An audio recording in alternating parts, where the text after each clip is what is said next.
এই জগতের ব্যক্তিরা বা যে জগৎ তোমাকে নিন্দা করছে, যেই জগৎ তোমাকে তাড়না করছে, সেই জগৎ একটা সময় তোমাকে আঁকড়ে ধরেছিল। একটা সময় সেই জগতের পাপ, জগতের অভিলাষ তোমাকে নষ্টামির পথে চালিত করছিল। কিন্তু যখন দেখছে যে তোমার মধ্য থেকে ওই সকল বিষয়গুলো হারিয়ে গিয়েছে, ওই সকল বিষয়গুলো নষ্ট হয়ে গিয়েছে, তখন তারা চমৎকার জ্ঞান করতেছে, আর তখনই তারা নিন্দা করছে তোমার।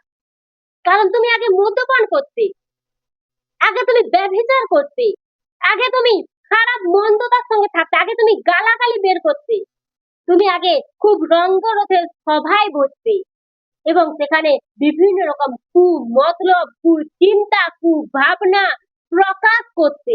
কিন্তু যখন তুমি খ্রিস্টকে জেনেছো, যখন তুমি খ্রিস্টকে চিনেছো, তখন থেকে তোমার মধ্য থেকে সেগুলো হারিয়ে গেছে, তোমার মধ্য থেকে সেগুলো বিলুপ্ত হয়ে গেছে।